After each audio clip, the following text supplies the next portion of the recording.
같은 마을에 사는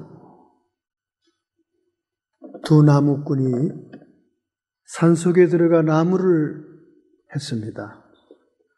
한 사람은 허리가 굽은 노인이었고 다른 사람은 새파란 청년이었습니다.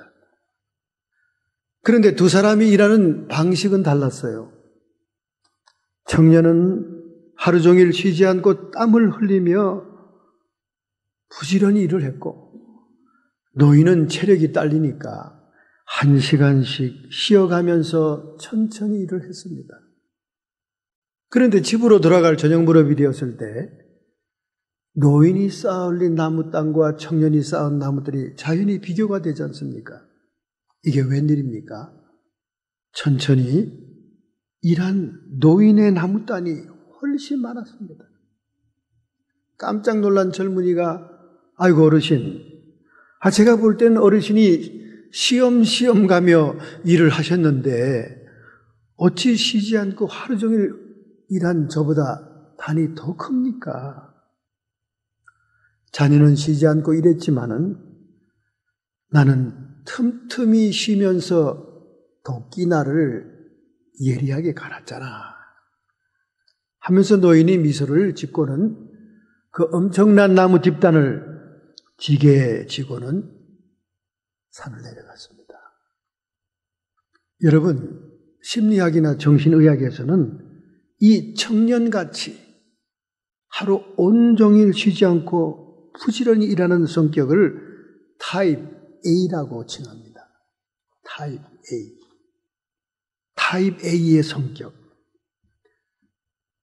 이런 타입 A의 성격을 가진 사람이 세계적으로 OECD가 또 나와야 되겠죠. 세계적으로 제일 많은 나라가 어디냐? 한민족이라는 거예요. 무엇든지 속전속결, 빨리빨리 처리해야 직성이 풀리는 속사포 기질을 가진 사람, 이 정신분석에서 분류하는 타입 A의 성격이 한국 사람에게 가장 많다는 거예요. 그래서 미국에 이민 온 사람 중에 가장 빨리 자립하는 민족, 가장 빨리 아메리칸 드림을 이루는 민족이 한민족이라는 것은 오바마도 칭찬하는 사실입니다. 야심차고 욕심 많고 남에게 지고는 못 살고 교회 파킹장에서 벤차를 봤으면 꼭 그 벤차를 사내고 말아야 되는 타입 A의 성격이 미국 땅에서 빠른 자수성가를 가져옵니다. 이룬 것이 많아요. 그런데 2008년도에 시작된 이 미국의 불경기를 통해 가장 먼저 쓰러지고 가장 많이 쓰러진 사람들이 역시 한국 사람이라는 통계가 어저께 발표가 됐습니다. 이 타입 A형의 사람들은 조급증이 심해요. 완벽성과 조급증 때문에 인간관계가 원만치 못합니다. 앞을 보고 가니까. 참을성이 부족하고 이유 없이 화를 잘 냅니다. 저도 좀 이런 성격이 아닌가 이런 생각이 드네요. 그러나 우리가 좀 이제 고쳐나가야 돼요. 왜냐하면 일을 하는 과정을 즐기고 몰입하는 즐거움을 누릴 줄 알아야 됩니다. 조그맣고 사소한 것이라도 천천히 음미하면서 아름다운 인격 관계를 맺고 몰입해가는 즐길 줄 아는 그런 슬로우 라이프, 천천히 가는 인생, 그것이 현대 라이프 스타일의 화두가 아닙니까? 여행을 가도 그냥 중요한 장소들을 빨리빨리 한 군데라도 터보려고 우리 한국 관광회사를 따라다니다가는 숨에 턱이 차고요. 중간에 낙오하는 사람들이 얼마나 많은지 몰라요. 아침 새벽부터 밤늦게까지 한 군데라도 더 보려고.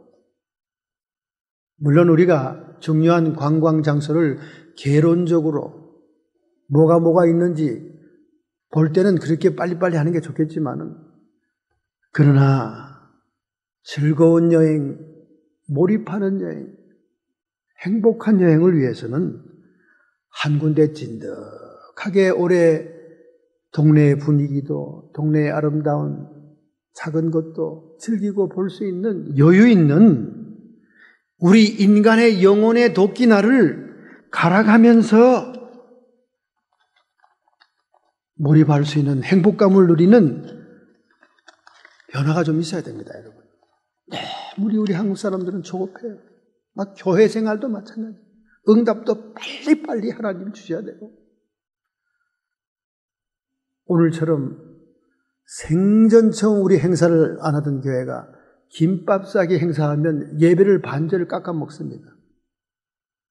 여러분, 교회 행사 중에 예배보다 중요한 거 없습니다. 예배 시간, 그것도 5분 전에 와서 마음 준비까지 포함해서 이 예배를 하나님께 철저히 귀하게 드리는 자만이 하나님의 사랑을 받는 거예요. 그래서 그런 꼴 보기 싫어서는 행사를 절대 안 합니다. 예배가 최고다. 교회 행사 이것저것 만들어 놓으면 예배에 못 참석합니다. 더구나 교회 간부들, 중직자들은 그냥 교회 건물 주변을 떠돌면서 바빠요. 나를 멸시하는 자들을 내가 멸시하며 나를 존귀히 여기는 자들을 존귀하게 여기느니라.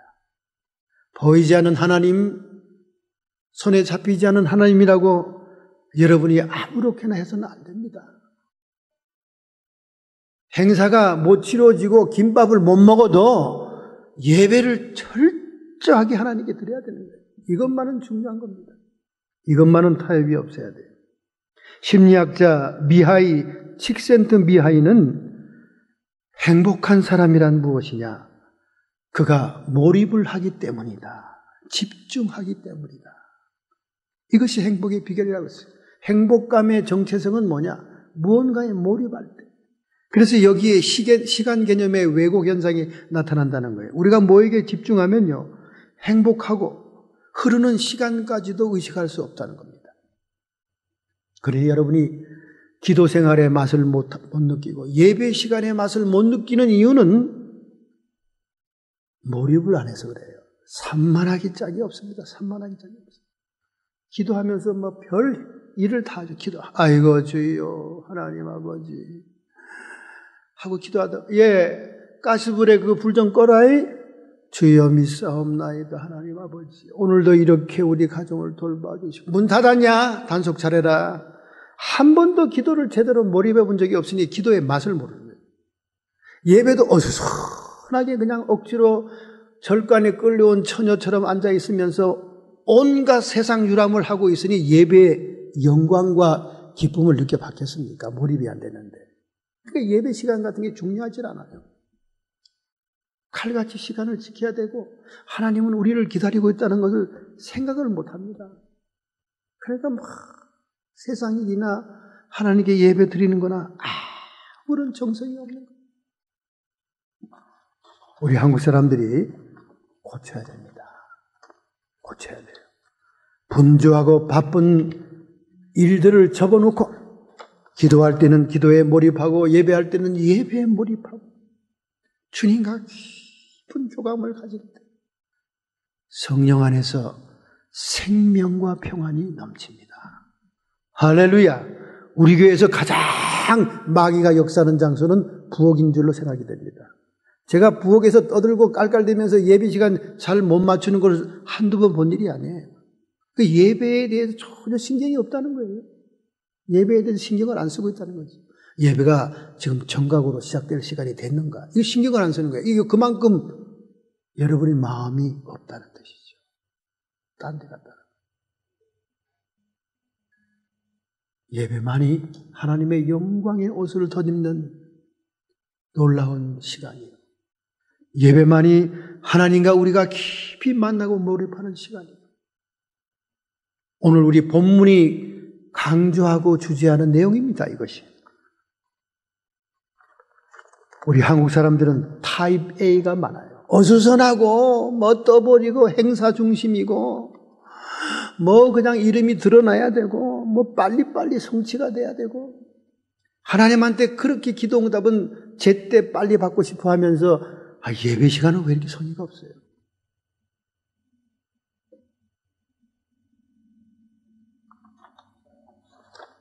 삼손을 끝으로 이 삼손 같은 사람도 타입 A의 성격입니다. 오늘 나오는 미가도 타입 A의 성격이에요. 사사시대의 역사적인 기록이 마감됩니다. 그리고 본장에서부터 17장에부터 21장 마지막 장까지는 사사들의 얘기가 아니에요. 그 당시에 일반 백성 가운데 샘플로 한두 명을 뽑아서 그 시대의 타락상을 드러내는데 성경을 기록을 하고 있습니다. 오늘 본문 17장, 18장에는 종교적인 측면에서 이 시대의 사람들이 얼마나 타락했는지, 그리고 다음 주에 나올 19장에서부터 21장은 도덕적인, 윤리적인 측면에서 이 시대의 사람들이 얼마나 타락했는지 그 부패상을 기록하고 있다는 거예요. 오늘에 나오는 주인공, 에브라임 산지에 거주하는 미가라는 사람이에요. 미가 이름의 뜻은 누가 하나님과 같으랴. 이름은 참 멋져요. 누가 하나님과 같으랴. 하나님이 최고다 그 말이지. 이 이름에 걸맞는 사람은 소선지자 미가라는 사람이 있습니다. 오늘의 주인공은 전혀 맞지 않는 이름입니다. 이 미가는 우상숭배, 하나님을 섬긴다고 하면서 우상숭배하면서 자신의 모든 부와 명예와 모든 것들을 잃어버리는 사람입니다. 그리고 이 미가의 집을 기점으로 해서 단지파가 나옵니다. 단지파는 이미 가나안 땅 중부 지중해 연안에 기업으로 분배를 받았지만은 그곳에 있는 아몰이라는 강한 족속을 쫓아내지 못함으로 인해서 산간 지역에 숨어 살다가 결국은 쫓겨나서 자기들이 거주할 새로운 이주지를 찾기 위해서 시돈 땅 근처에 이방 땅인 라이스를 보고 옵니다. 참 부유하고 조용하고 아름다운 동네를 탐내죠. 그런데 이 5명의 정탐꾼이 바로 이 미가라고 하는 산간 지역에 있는 집에 들러서 숙식을 제공받고 그렇게 돌아갔는데 나중에는 정작 600명의 군대를 데리고 라이스를 쳐들어가는 과정에 다시 미가의 집에 들러서 미가의 집에 신세졌던 그 의리를 저버리고 그 집에 있는 모든 우상, 모든 것들을 빼앗아 착복하고는 라이스를 점령하러 가는 그런 사건이 기록된 내용입니다. 왜 미가는 자신의 모든 것을 잃어버렸을까요? 왜 단지파는 여호와의 신앙을 잃어버린 채 이스라엘의 역사에서 장차 영적인 족보에서 사라질까요? 그들의 신앙의 문제는 무엇이기에 이러한 사건이 일어났을까? 첫째, 오늘 8장 18절의 말씀을 보겠습니다. 그 5사람이 미가의 집에 들어가서 그 새긴 신상과 만든 신상을 취하였더라. 모든 우상을 취할 뿐만 아니라 그 집에 있는 보물과 재산까지 다 쓸어가 버렸습니다. 하루아침에 그토록 자신이 일생 동안 추구하던 부귀와 명예와 우상들을 다 잃어버립니다. 미가는 도대체 어떤 사람일까요? 미가의 어머니와 미가는 그 당시 아주 부유한 사람이었어요. 어머니와 약간의 재산 문제에 다툼이 있었던 것 같아요. 그래서 이 아들인 미가가 어머니의 돈 1100세겔 은돈을 훔칩니다. 그런데 어머니가 막 저주를 퍼붓는 거예요. 어떤 인간이 훔쳐갔는지 저주를 받아. 그 저주에 떨려가지고 종교심이 있는 사람이었죠. 그 도로 자수하고 내놓습니다. 어머니 여기 도로 있으면 가져가세요. 이 1100세겔이면 그 당시에 노동자가 10년 동안 벌어서 아무것도 쓰지 않고 저축해야 되는 엄청난 돈입니다. 또 엄마가 또 통이 큰 사람인가 봐요. 그래, 네가 자수해서 이렇게 돈을 내놨으니 200세겔을 가지고 우상을 만들어 봐라. 아마 속죄하는 의미에서 우상을 만들어 봐라 그랬겠죠. 그래서 그런 우상을 만듭니다. 그 집에는 이미 에봇이라고 하는 제사장들이 제사를 드릴 때 입는 그 옷, 금으로 만든 옷이 에봇이 있었고, 그 다음에 드라빔이라고 하는 가족의 우상들을 많이 만들어 놨었습니다. 하나님 여호와를 섬긴다고 하면서 우상들을 섬기는 그런 집안이었어요. 그리고는 그 우상들이 많이 만들어지니까 제사장이 필요하다 그 말이에요. 그래서 자기 아들 중에 하나들을 택해서 제사장으로 세웁니다. 그런데 웬일입니까?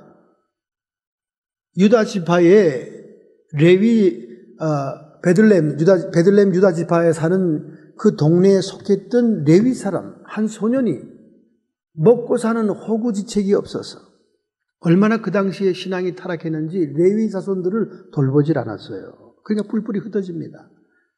북쪽 에브라임 산지의 미가의 집에 찾아와 문 앞에 섭니다.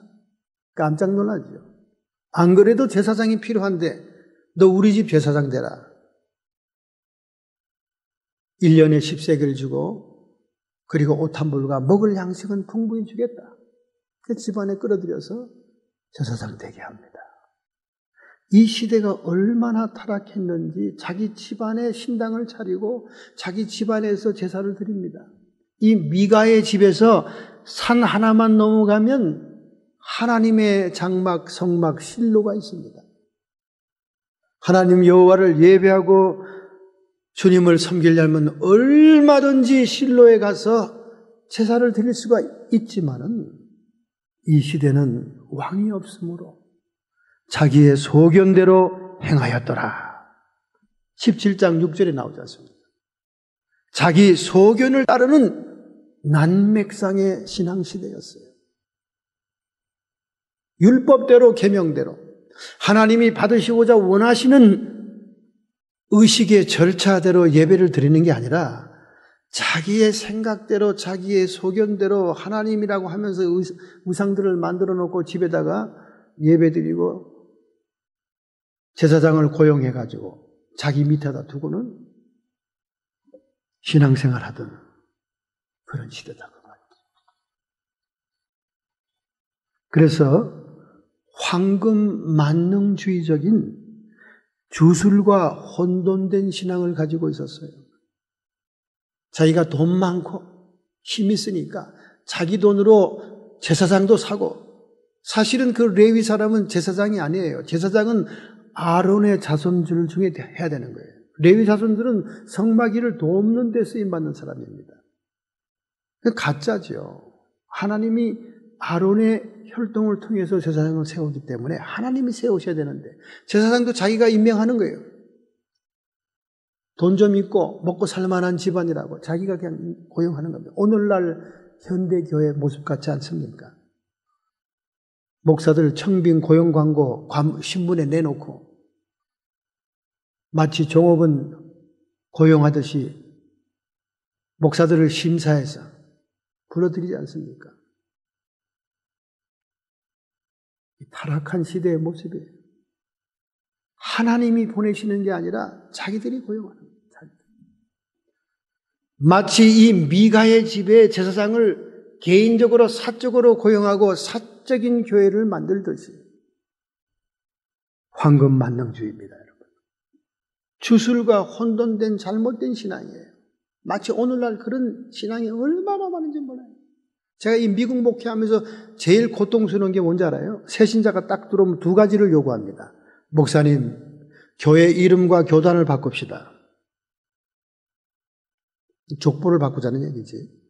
두 번째는 우리 집 근처로 교회를 옮겨주세요. 왜 그렇습니까? 그랬더니 제가 새벽기도를 나가는데 교회는 새벽기도를 걸어서 가야 되지 않습니까? 뭐 어차피 빌려보는 교회인데 우리 옆으로 오시죠? 어떻게 하나같이 새신자가 들어오면 그걸 요구합니까? 그래서 제가 그랬어요. 순복음 중앙교회에 가서 교단 바꾸고 이름 바꾸자 그러시고요. 그리고 당신이 반포 아파트 사면 그 옆으로 교회 옮기자고 좀 얘기해 보십시오. 제가 이렇게 딱 따끔하게 얘기해 줍니다. 어떻게 하나님의 교회를 사적인 교회로 만들려고 할 생각을 합니까? 미국의 웹스터 상원의원 같은 분은 워싱턴 시내에 있는 그 명망가의 정치인들만 모이는 교회, 자기 입에서 불과 걸어서 5분도 안 걸리는 교회, 삐까번쩍하는 유명한 사람은 다 나오는 교회, 그 교회를 떨쳐버리고 2시간 반을 시골 교회로 다녔습니다. 그 교회를 갈 때마다 아이들이 입이 이렇게 나오고 말이에요. 자기 친구들 워싱턴 중심가 있는 교회 가면 다 만날 텐데 부인은 부인대로 주일날 아침마다 2시간 반이나 걸리는 교회를 가느라고 이렇게 서둘러야 되니 말이지. 근데 왜 웹스터 의원은 거기 갔을까요? 그 먼 거리를. 워싱턴 중앙에 있는 교회 목사님은 정말 미국의 유명한 정치인들, 명방가들이 와 있으니까 얼마나 부드럽고 깔끔하고 비유 맞추는 설교를 했겠습니까? 심정을 건드리지 않으려고. 고용된 것과 같은 목사님이니까. 그런데 이 시골 투박한 목사님은 여기 앉은 인간들이 다 죄인이지 뭐 누굽니까? 자신을 유명한 사람으로 대해주지 않고 하나님 앞에 그 영광에 이르지 못하는 죄인으로 상대하고 따끔하게 하나님의 말씀을 증거하는 그 말씀이 달고 감사해서 2시간을 달려간 거 아닙니까? 여러분이 특별한 목적과 사명이 있다면 먼 거리를 가면 갈수록 하나님의 은혜는 크게 임하는 거예요. 제발 좀 그 미국 교인들 그 공통적인 특징, 교회 이름 갑시다. 교단 바꾸죠. 우리 옆으로 교회를 옮겨주세요. 아니 교회를 1년 2년 다녀서 교회에 희생적인 공로가 있다거나 정말 교회 기둥 같은 인물이거나 그래도 안 되죠. 그래도 안 되죠.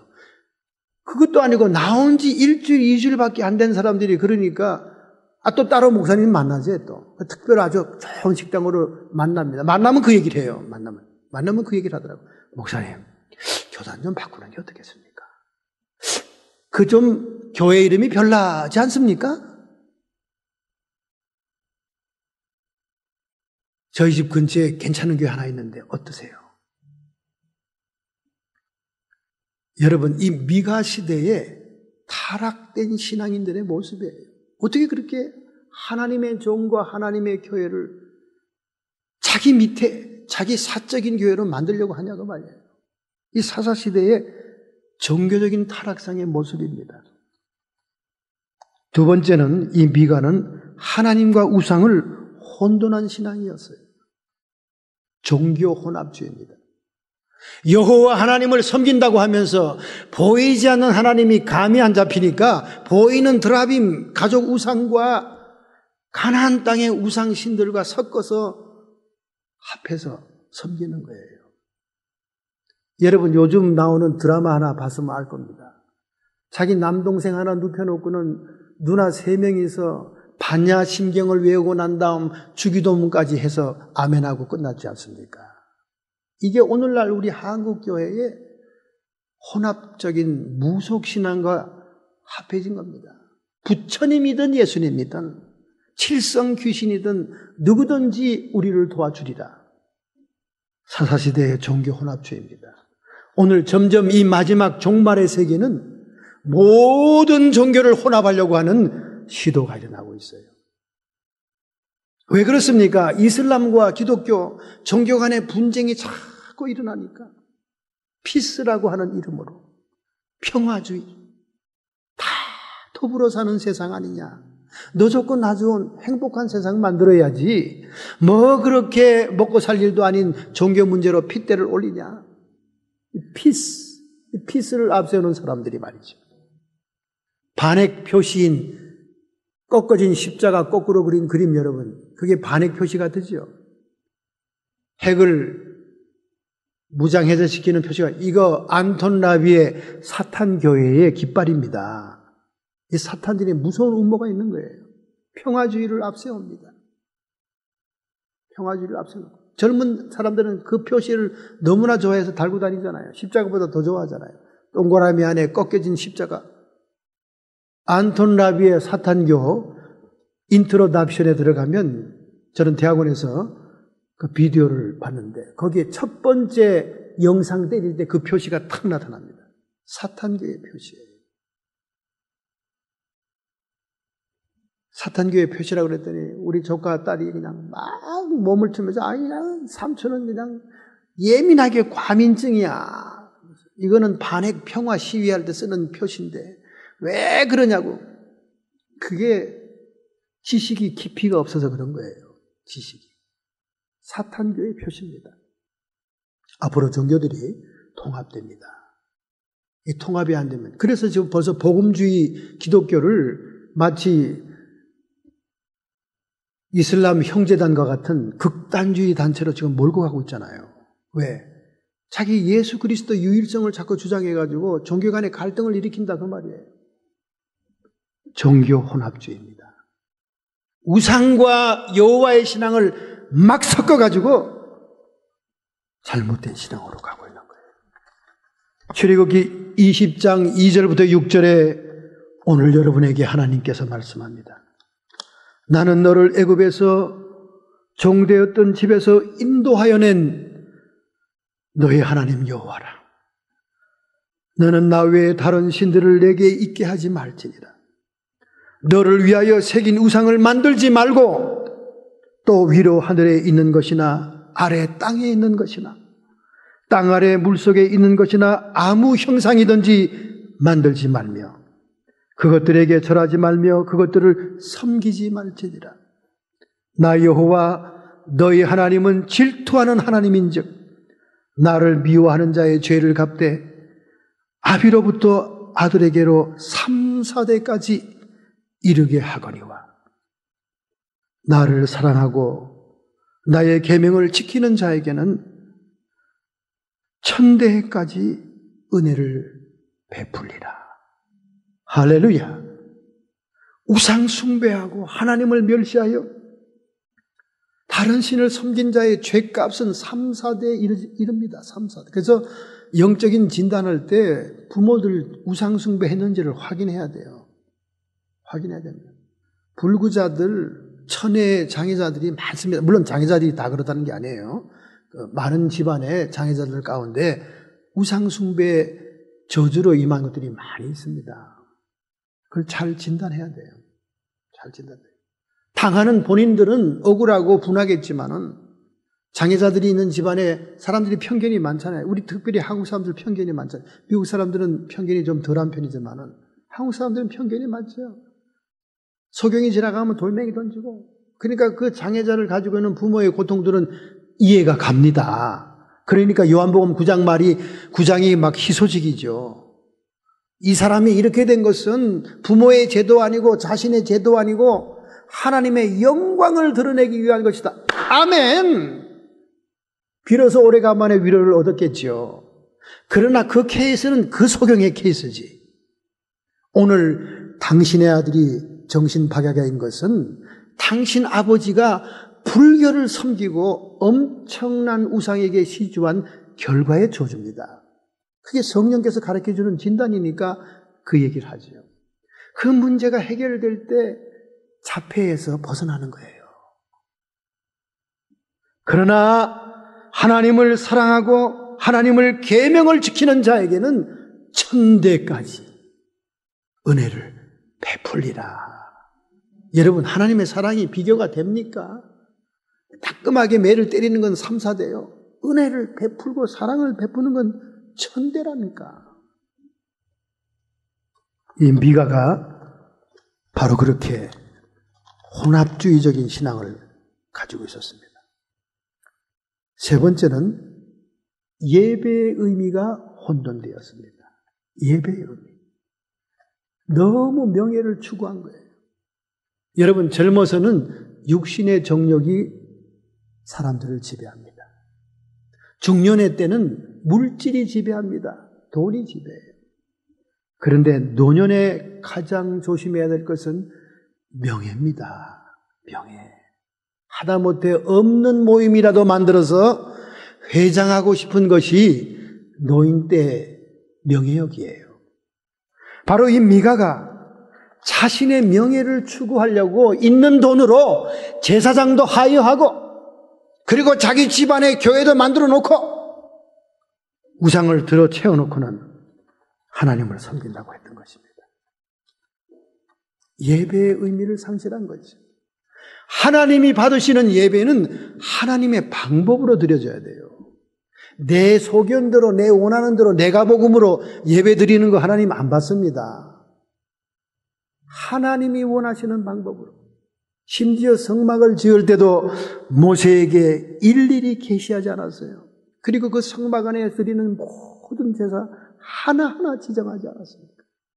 이렇게 천지를 지은 하나님이 철저하게 예배와 절차의 의식을 율법에 정해 놓았는데 미가는 자기 마음대로 자기가 하고 싶은 대로 그렇게 예배를 드리면서 하나님을 경외한다. 하나님을 섬긴다. 이거는 자기의 명예를 추구하고 자기를 섬기는 거지 하나님을 섬기는 게 아니었습니다. 하나님이 받기를 원하시는 예배는 어떤 예배입니까? 시편 51편 17절 하나님의 구하시는 제사는 상한 심령이라. 하나님이여 상하고 통회하는 마음을 주께서 멸시치 아니하리이다. 할렐루야. 하나님께 나오는 그 예배의 심정은 회개의 심정, 송구스러운 심정, broken heart, 깨어진 심정으로 나와야 된다는 거예요. 근데 목사님들이 여기까지만 인용합니다. 여기까지만. 그게 문제예요. 그러니까 이런 마음으로 나오면 하나님이 받는다고 생각하는 거예요. 그 다음 구절을 인용하지 않습니다. 이거 큰 빅 미스테이크예요. 그 다음 구절이 뭔지 아십니까? 그때에 이런 심정으로 이런 마음으로 가지고 나온 성도들, 그런 성도들을 보는 그때에 그 다음이 중요한 거예요. 주께서 의로운 제사와 번제와 온전한 번제를 기뻐하시리. 저희가 수소로 주의 단에 드리리다. 할렐루야. 여러분 지금 수소 한 마리 얼마입니까? 한국에 수소 한 마리 얼마예요? 적어도 내가 알기로는 50만 원 이상 된다고 생각됩니다. 그 50만 원 달러로 고치면 몇 불입니까? 한 5천 불은 되죠? 통회하고 상한 심령만 가지고 나오는 게 아니라 하나님의 제단에 예물도 드려야 된다는 거예요. 할렐루야. 의로운 제사, 의로운 제사의 궁극적인 완성은 예수 그리스도의 푸르름 제사죠. 번제, 자기의 죄를 다 속하는 제사.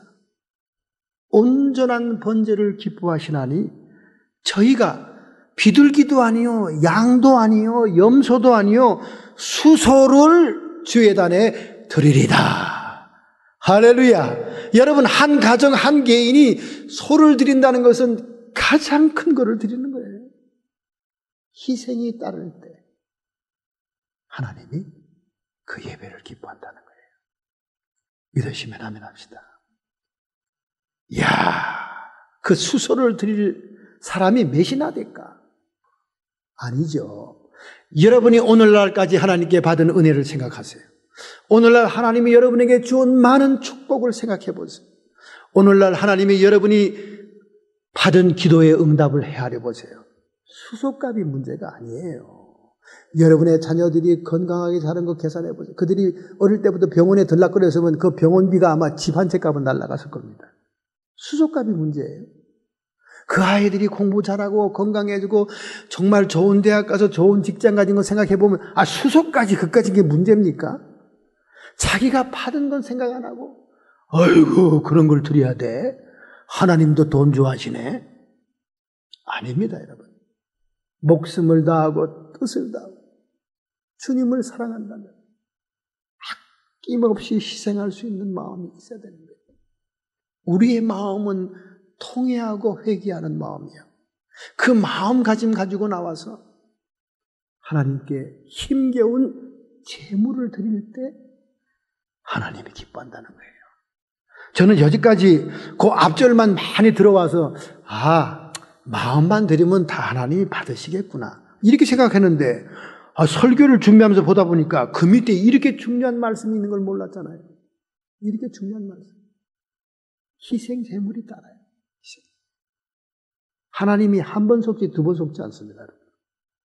받은 건 많은데 희생이 없다. 그 다음은 노땡큐예요. 하나님이 여러분이 울부짖고 발부둥치고 방당거려도 안 들어주십니다. 왜? 여러분의 영혼을 사랑하기 때문에. 그냥 그대로 놔뒀다가는 그 물질 따라 세상령으로 떨어지니까. 차라리 연단과 고난을 주더라도 영혼 하나 천국 백성으로 건지려고 두 번 다시는 안 들어줍니다. 여러분. 정신 차리세요. 바로 미가는 이런 예배의 의미를 상실한 거예요. 예배. 그냥 지가 내놓고 싶으면 내놓고 예배 드리고 싶으면 드리고 자기의 소견대로 자기의 원하는 대로. 여러분 오늘의 예배의 태도와 여러분의 신앙을 반성해 보라고요. 여러분의 신앙이 정말로 여호와 중심에 하나님이 받으시길 원하는 예배입니까? 아니면 무속적인 신앙으로 내 뜻대로 내 마음대로 내가 하고 싶으면 하고 말면 말고 그런 예배를 드리고 있습니까? 영국의 헨리 4세는 그 당시에 영국이 부유해지자 영국의 가정주부들이 얼마나 사치한지 모릅니다. 오늘날 한국도 마찬가지잖아요.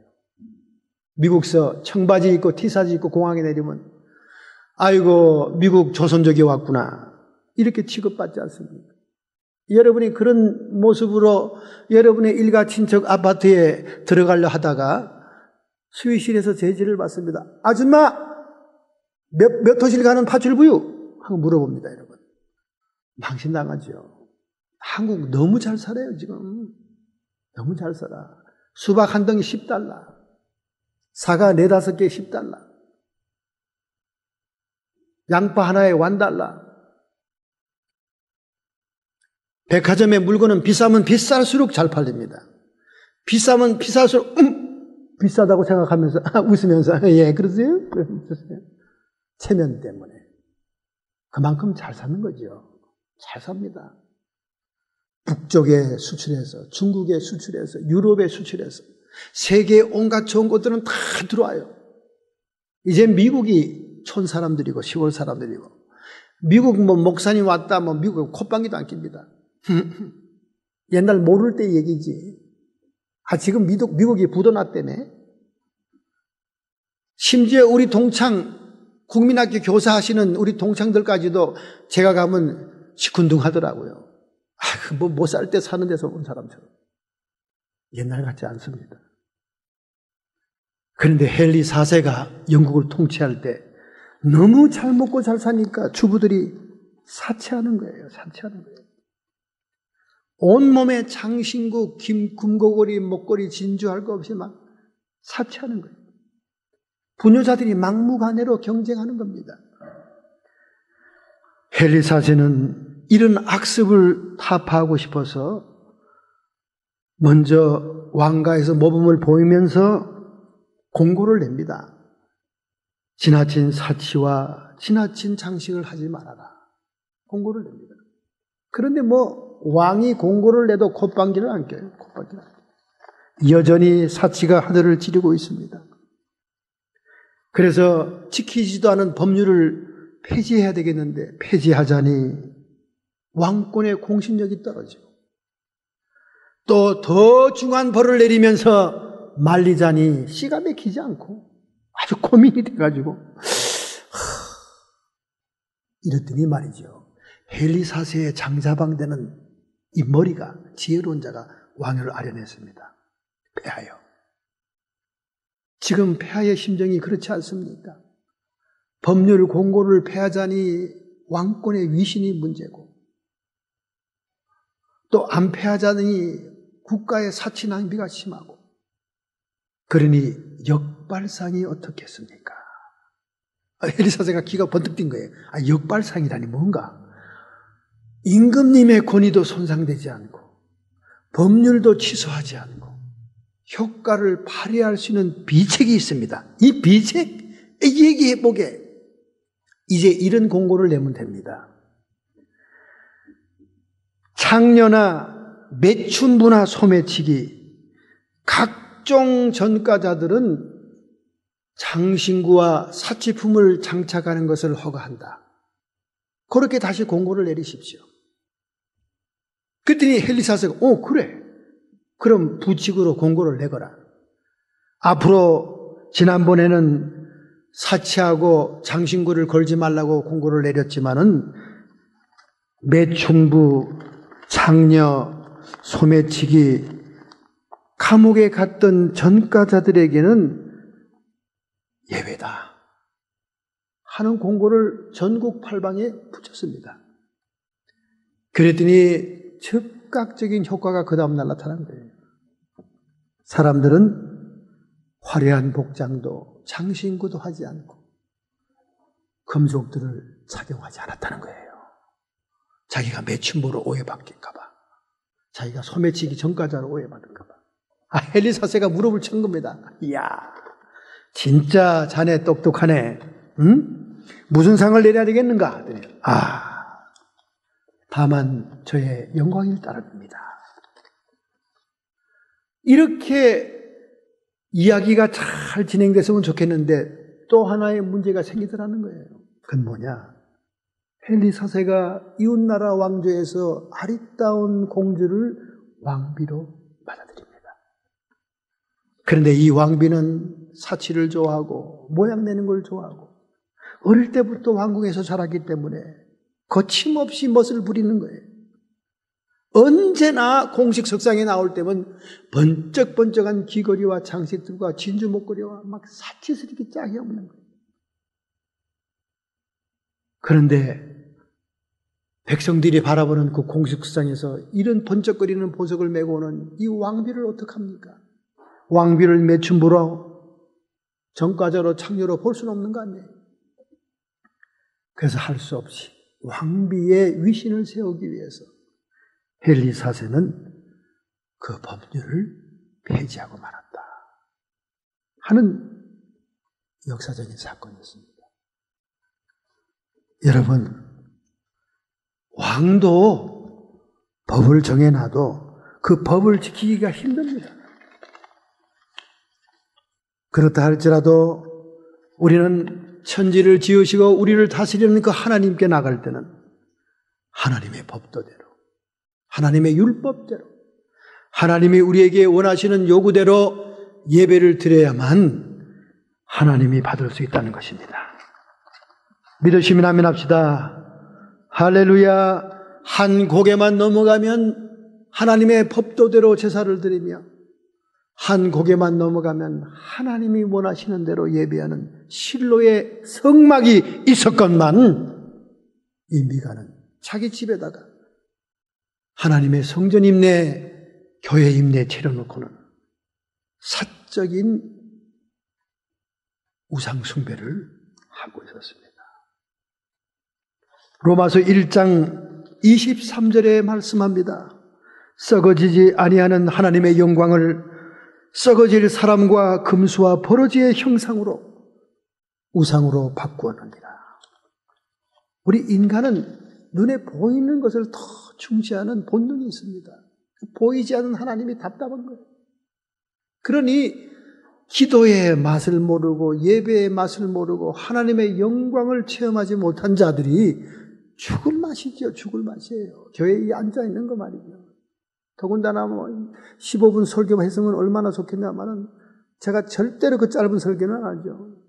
한국 같으면 일주일 내내 설교하지 않습니까? 새벽 설교에다가 수요일, 금요일 설교에다가 또 주일날도 몇 부 설교입니까? 그 많은 설교를 들을 때는 15분 설교도 괜찮지만은 그러나 우리 사모가 이번에 한국 나가서 강남 중앙에 뽀대나게 교회 세운 교회 예배 참석했더니 15분 설교하는데 도통 무슨 소리인지 아무런 임팩이 없다는 거예요. 그래 우리 미국 교회는 많아봐야 금요일하고 주일인데 여러분이 세상 방송 드라마 듣는 시간을 계산해 보라니까 뉴스 듣는 시간을 계산해 봐요. 토탈 몇 시간인가. 여러분이 많이 접하고 있는 시간만큼 거기에 영향을 받는 겁니다. 드라마는 1시간이 가도 좋다고 입을 쩍 벌리고 그냥 침을 질 흘리면서 초콜릿 먹어가면서 군소리 없이 불평 없이 아우 잘한다. 쟤도 수술했네. 이러면서 즐겁게 보면서 그냥 교회 와서는 설교는 짧으면 짧을수록 좋아요. 그따구 소리는 하면서 말이죠. 여러분이 많이 접하는 것이 여러분의 영과 육의 영향을 주는 겁니다. 주는 거예요. 그래서 긴 설교도 듣다 보면 약이 되고 보약이 되고 은혜가 되고 하나님의 은혜를 체험하게 되는 겁니다. 유튜브에 저처럼 긴 시간 설교하는 유튜브가 없어요. 처음에는 그 올린 분이 그러시더라고. 아유, 너무 길면 목사님, 사람들이 그냥 들어갔다가 꺼버릴 텐데요. 그래도 한 사람이라도 5대양 6대주의 어디에 숨어있는 한국 사람이 유튜브에 들어갔다가 처음부터 끝까지 설교를 듣고 하나님의 성령의 은혜를 접할 사람이 있을 줄로 믿습니다. 할렐루야. 너무 자기 방식대로 자기의 생각대로 하나님을 섬기려고 하지 마세요. 뭐 그렇게 여러분들이 훌륭합니까? 뭐 그렇게 여러분 자신이 여러분을 생각해도 대단합니까? 여러분이 여러분을 자신을 생각할 때는 부끄러기 짝이 없고 송구하기 짝이 없고 정말 미안하기 짝이 없는 상한 심령과 회개하는 심령이 돼야 그것이 은혜 받은 성도의 모습입니다. 그런데 뭘 나를 따르랍니까? 뭘 내 식으로 믿으라는 거예요? 뭘 교회가 내 뜻대로 하자는 겁니까? 뭐가 그렇게 여러분들이 지성이 뛰어나고 개성이 뛰어나고 하나님의 성경 말씀에 박식하다고? 좀 겸손할 줄 알아야지. 먼저 은혜 받고 먼저 아는 자들이 이끌면 모르면 따라가기라도 해야 천국 갈 거 아닙니까? 아, 입으로 시인하고 마음으로 영접했으면 천국 가는 거. 그건 옛날 얘기요. 그건 옛날 얘기야. 요한계시록의 결론을 보시라고. 행악하는 자, 흉악하는 자, 믿지 않은 자, 두려워하는 자, 모든 거짓말하는 자들은 불과 유황에 떨어지리니 지옥의 형벌에 떨어지리라. 거기 어디 입으로 시인만 하면, 영접하기만 하면 천국 간다는 말이 있어요. 결론이 중요한 겁니다. 입으로 시인하는 건 구원과 신앙의 출발점이지요. 출발했지만은 마지막까지 못 가고 중도에 탈락하고 삼천포에 빠지고 세상으로 떨어진 사람이 얼마나 많습니까? 그런데 뭘 입으로 시인하면 구원받았다고 그러고 영접했으면 구원받았다. 영접했는지 시인했는지 진실성이 있는 건지 희생이 있고 순종하는 것인지 자신이 알잖아요. 자신이. 왜 그렇게 성경 말씀을 평면적으로만 이해합니까? 자기 좋은 대로, 자기 쉬운 대로, 자기 하고 싶은 대로 이해합니까? 이 잘못된 교리가 한국 교인들을 타락시키고 쓸데없는 자기 만족과 자기 확신에 빠지게 하고 있는 거예요. 아주 천국의 안방에 들어가 있어. 아니, 입으로 시인했으면 이 생명의 씨앗이 들어가고 예수님이 역사하기 시작하는데 왜 변화가 없어? 예수님을 영접했어? 아니, 현미경으로 봐야 되는 세균들도 들어오면 한 마리만 들어오고 몇 마리만 들어와도 일주일 이상, 열흘 이상 몸살, 감기, 열, 기침, 콜록, 재채기, 신체에 온갖 변화가 일어나는데 천지를 지으시고 우주 만물을 만드시며 은혜와 진리가 충만하고 독생자의 영광이 있는 예수님이 여러분의 마음에 영접되는데 왜 그렇게 세상적이고 욕심을 버리지 못하고 왜 그렇게 명예를 추구하고 위선을 떨고 가증스럽고 물질을 추구하고 세상에서 잘 먹고 잘 살려고 그러고 성도들에게는 바치라 해놓고는 뒤로 부동산 투자하고 온갖 음란한 짓거리도 하고 다니고 왜 그러냐고. 영접이 안 된 거예요. 여러분 그렇게 신앙을 공식화 도식화하지 마세요. 수학 공식이 아니라니까. 영접했으면 주의 형상이 이루어지고 주님을 따라가는 삶이 나타나야 되는 거예요. 안 나타났으면 영접이 안 된 거지. 그냥 형식적으로 영접했다 그런 거고. 입으로 시인했으면 구원된 게 아니라니까. 입으로 시인해서 구원되고 생명의 씨앗이 들어왔으면 자라고 싹이 나고 열매가 나야지. 아무런 흔적도 없고 세상 사람보다 더 악하고 더 욕심 많고 세상 사람보다 더 악악책인데 뭘 시인했다고 구원받았다고 떠들기는, 그렇게 가르치는 목사, 교회는 거짓 선지자 이단입니다. 정신 차리세요. 스스로 속이지 마세요. 자기 만족에 빠지지 말라고요.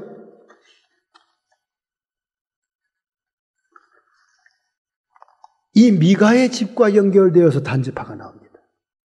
단지파는 여호수아 19장 40절부터 46절에 이미 분배받은 기업의 땅이 있었어요. 여러분, 다른 지파도 다 마찬가지예요. 분배받으면 들어가서 그 토착민들을 쫓아내야 되는 거예요. 그런데 단족속들은 거주민을 쫓아내지 못하고 있다가 그들이 산골짜기에 숨어 살다가 새로운 이주지를 개발하기 위해 떠납니다. 그런데 그들이 탐내는 땅이 이방 땅이었어요. 시돈 땅 근처입니다. 페니키아, 아람 족속들, 우상의 도시의 근처입니다. 너무나 아름다운 동네고 태평스러운 동네고 기름진 옥토가 있는 동네라. 그들이 다섯 정탐꾼의 보고에 따라 600명의 용사로 점령하게 되죠. 그들이 점령하러 가면서 미가의 집에 들러요. 그들이 신세졌던 집입니다. 정탐꾼들이 숙식을 제공받던 집이에요. 이 시대에는 의리도 없고 보답도 없는 배신의 시대에 타락하고 부패한 시대입니다. 도리어 미가가 출장 간 새 그 집에 있는 모든 것을 도리하지 않습니까? 심지어 우상까지도. 그리고 그 집에 제사장으로 고용돼서 의식주 문제를 해결하던 이 레위인까지도 배신하고 그 우상을 다 끌어안고 단지파를 따라가지 않아요. 그 후에 단지파는 여호와의 신앙을 잃어버리고 그들이 포로로 잡혀가는 그날까지 지독한 우상 숭배에 빠집니다. 그래서 역대상 2장에 나오는 이스라엘 역사의 지파의 족보에서 사라집니다. 없어요. 뿐만 아니라 계시록 7장에 나오는 14만 4천 명, 12지파의 대표들이 모이는 영적인 족보에도 단지파의 이름은 사라집니다. 이 지파 자체가 소멸되는 것입니다. 그럼 이 단지파의 신앙의 문제점은 무엇입니까?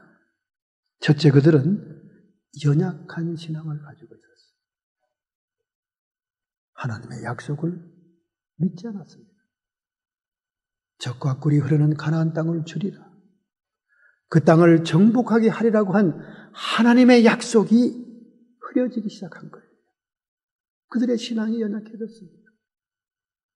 우리는 하나님의 약속을 부여잡아야 믿음이 견지되는 겁니다. 그런데 이들은 그 약속을 믿지 못하게 되었습니다. 자기들의 처지만 보게 된 거예요. 자기들의 힘만 보게 된 겁니다. 두 번째, 점점 신앙 교육이 없어지니까 무지한 신앙이 되었습니다. 가나안 토착 우상들과 혼합이 되는 여호와의 신앙을 구분할 수가 없었어요. 신앙적으로 혼란 속에 빠지고 이 백성이 지식이 없음으로 망하는도다. 호세아 선지자의 탄식처럼 단지파는 율법에 대한 신앙이 다 사라지게 됩니다. 자녀들에게 가르치지도 않고 암송시키지도 않고 배우지도 않게 했습니다. 세 번째는 오직 눈에 보이는 먹고 사는 문제, 현실 굴복적인 신앙이라서 결국은 그들이 영적인 족보에서 사라지는 거예요. 아무리 수십 년 동안 교회를 출입하고 교회의 중직자 역할을 맡았다 할지라도 여러분이 추구하는 신앙이 이 지상의 목표를 둔 신앙, 오직 먹고 사는 문제에 집착하는 신앙이라면 단지파처럼 하늘나라 영적인 족보에서는 사라진다는 거예요. 단정 짓지 마세요, 여러분. 단정 짓지 마세요. 골로새서 3장 4절부터 6절에 말씀합니다. 우리의 생명이신 그리스도께서 나타나실 그때에 너희도 그와 함께 영광 중에 나타나리라. 이렇게 되려면 여기 컨디셔널, 조건이 있습니다. 그러므로 이렇게 예수님이 나타날 때 그 영광에 참여하려면 그러므로 땅에 있는 지체를 죽이라. 곧 음란과 부정과 사욕과 악한 정욕과 탐심이니 탐심은 우상숭배니라. 이것들을 인하여 하나님의 진노가 너희에게 임하느니라. 할렐루야. 어때요? 이 뒤에 컨디션을 체크해 보니까 여러분이 하나님의 영광 중에 참여하겠어요? 하나님 나라에 들어가는 사람이 되겠습니까? 왜 그렇게 자신들 만만합니까? 아주 그냥 천국은 이미 따놨고 더 이상 신경 쓸 거 없고 그냥 이 지상에서 잘 먹고 잘 살자. 요즘 TV에 코미디 목사님이라고 이름을 날리는 목사님 있지 않습니까? 사람들을 웃기고 때때로 쉽게 복음을 증거하는 건 좋지만 간혹 메시지 가운데 무서운 독소가 있습니다. 무서운 궤변이 있다고요. 한 번은 그분이 나와서 댄싱하는 모습으로 춤을 추면서 하면서 뭐라고 그럽니다? 한 번밖에 기회가 없는 이 세상, 그러므로 여기서 즐기고 잘 살아야 된다 이러면서 춤을 추는 거예요. 얼뜻 보면 말이 맞는 것 같아요. 우리 뭐 두 번 다시 기회 없는 이 육신의 세상 아닙니까? 그렇기 때문에 여기서 잘 먹고 잘 살아야 된다 이러고 춤을 추는 거예요. 그러니까 사람들이 깔깔대면서 다 좋아합니다. 자기 마음에 맞는 설교를 해주니까. 무속신앙입니다, 여러분. 무속신앙. 한 번밖에 없는 세상이기 때문에 더더욱이 정신 차리고 하나님의 영광 중에 참여하기 위해서, 저 하나님 나라의 영원한 백성이 되기 위해서 미래를 준비하는 사람이 돼야지. 한 번밖에 없으니까 잘 먹고 잘 살아야 된다. 수천만 명이 보는 방송 앞에서 궤변을 얘기하고 사람들은 좋다고 박수치고 자기 마음에 드는 설교거든. 한국엔 여러분 이 직장 신우회나 이런 사업체에 주중에 목사님들 전사님들 불러다가 설교시킵니다. 저도 가끔 갔어요. 가끔 가는데 의식 있는 사람은 저를 매번 불러주지만은 삐딱한 사람들은 한 번 가고 나면 저를 절대로 두 번 다시 안 부릅니다. 왜 그런지 알아요? 저는 가서 할 말을 하고 오기 때문에 그래요. 거기 돈 많이 내는 장로님 앉아있죠. 그 수하에 수많은 종업원들이 앉아있죠. 신우 회사의 예배 아닙니까? 새로운 강사가 와서 예배를 드리니 기대에 찬 눈으로 바라보고 있습니다. 너희들 비유나 맞추고 너희들이 좋은 게 좋은 거지 하는 말씀을 증거해주면 다음 주를 또 부릅니다. 그러나 저는 그렇게는 못하지요. 장로님이 내는 그 헌금이 정말로 하나님이 받을 만한 부정한 돈이 아니고 가증스러운 돈이 아닙니까? 이렇게 지적하면 저거분들은 좋아가지고 이렇게 얼굴하고 있어요. 그 다음에 또 저거분들 또 후려치는 거예요. 어디서 그렇게 변속간에 주저앉아가지고 시간 질질 끌고 앉아있고 성경의 주님에게 하듯이 성실을 다하라고 그랬는데 농땡이 치고 말이지. 양쪽을 후려 때리면서 우리 주님을 높이는 설교를 하면 속이 쓰리죠. 여러분, 사람들은 수북히 올라오는 헌금만 보고는 박수갈채를 치겠지만은 하나님은 그 돈의 내용을 보는 겁니다. 구약 성경에 보세요. 몸 팔아서 음란한 행위를 해서 번 돈 주의 전에 가져오지 말라. 그렇게 얘기하고 있지 않습니까?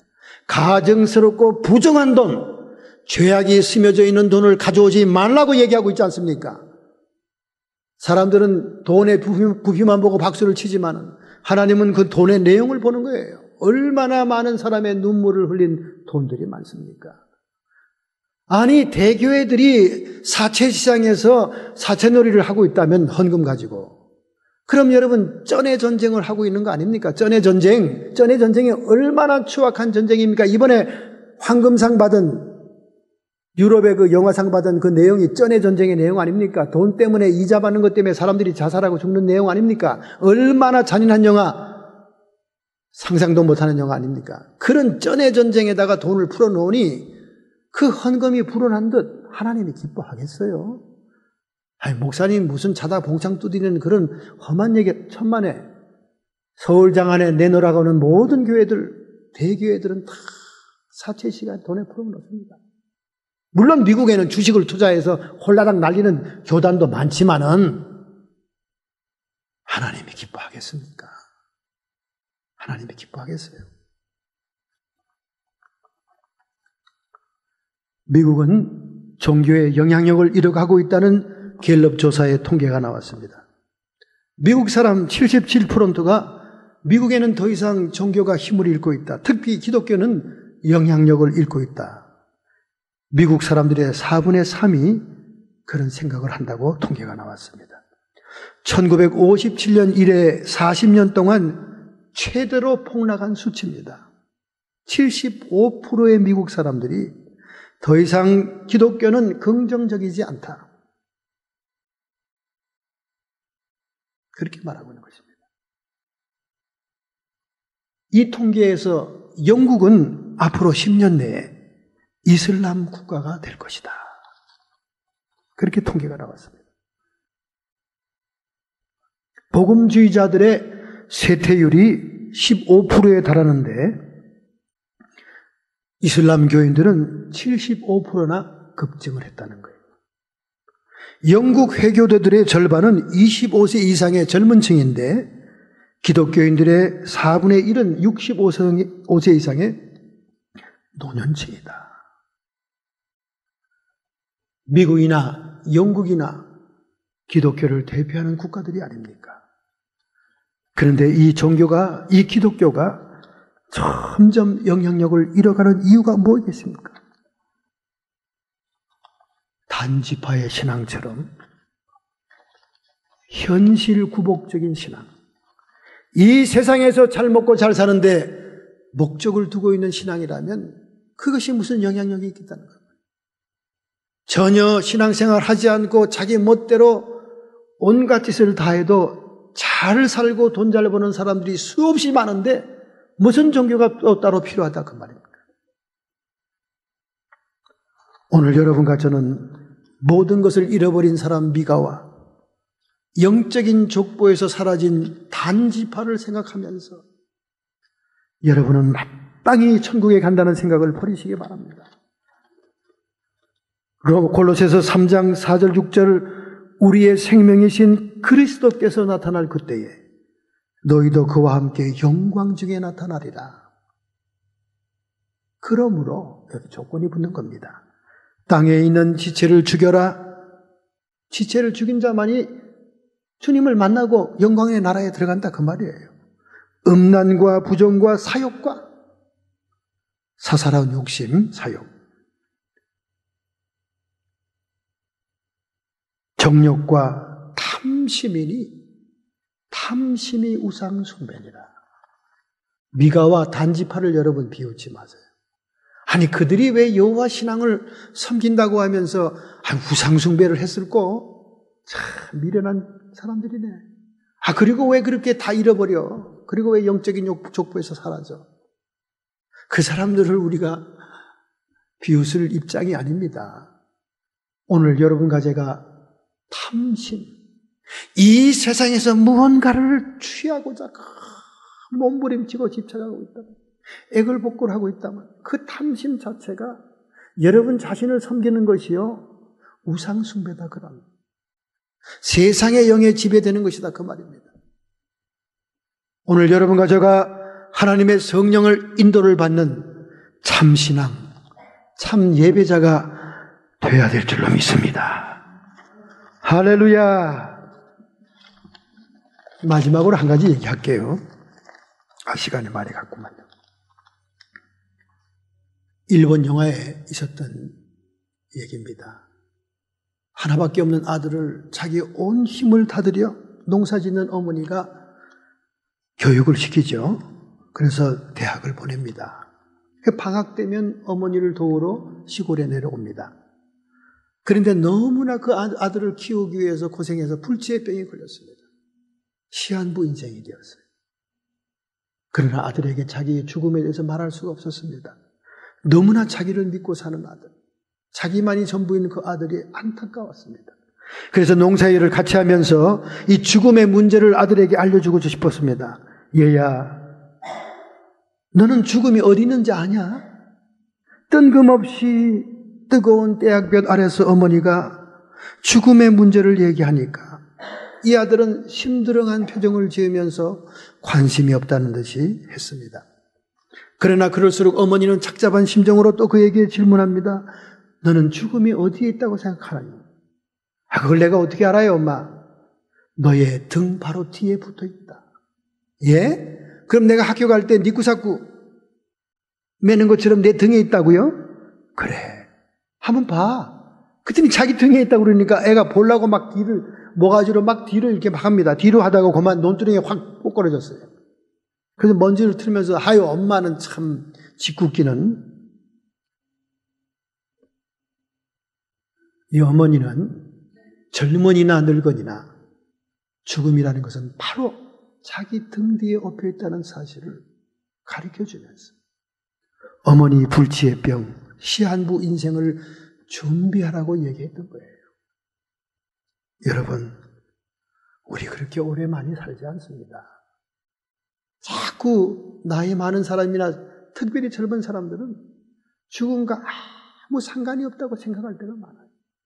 그래서 더더욱이 이 세상에 탐심과 집착이 심한 겁니다. 죽음은 여러분의 등 뒤에 딱 붙어 있어요. 히브리서 9장 27절에 오늘 성령께서 여러분들에게 말씀합니다. 사람이 죽는 것은 정한이지요. 그 후에는 심판이 있으리라. 우리는 이 죽음을 생각하면서 더 이상 이곳에 집착하지 말고 영원한 아버지의 나라를 참여하기 위해서 영광의 주님을 만날 수 있는 참신앙, 참예배자가 되기를 주님의 이름으로 축원합니다. 결단하고 결심하는 마음으로 여러분의 가슴에 손을 얹겠습니다. 하나님 아버지, 사사시대에 무지몽매한 하나님의 백성들 미가와 단지파처럼 혼돈되고 왜곡된 신앙을 버리게 하여 주시옵시고 거짓 선지자와 거짓 목자들, 거짓 교리에 속아 넘어가지 말고 하나님의 형상을 이루며 주님을 따르는 저희들이 되게 해 주옵소서. 결단하는 성도들을 주님의 손으로 축복해 주심을 믿습니다. 감당할 능력을 부어 주심을 믿습니다. 나사렛 예수님의 이름 권세로 탐심, 우상 숭배는 우리에게서 떠나갈지어다. 우리의 마음속에 성령의 인도를 받아 하나님의 생명과 평안이 충만케 해 주옵시고 기도와 예배 생활에 몰입함으로 영적인 희열과 기쁨을 회복케 하여 주옵소서. 성도의 마음과 육체에 역사하는 질병들아, 이 시간 묶음을 풀고 쫓김을 받으라. 악한 마귀 사탄 귀신의 세력들은 더 이상 우리의 자녀와 손자, 손녀, 우리의 가정과 사업장과 직장에 혼돈을 가져오지 말고 일곱 길로 쫓김을 받을지어다.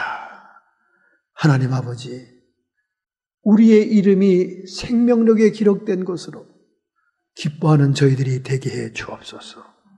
예수님의 이름으로 감사하며 축복하며 기도하옵나이다.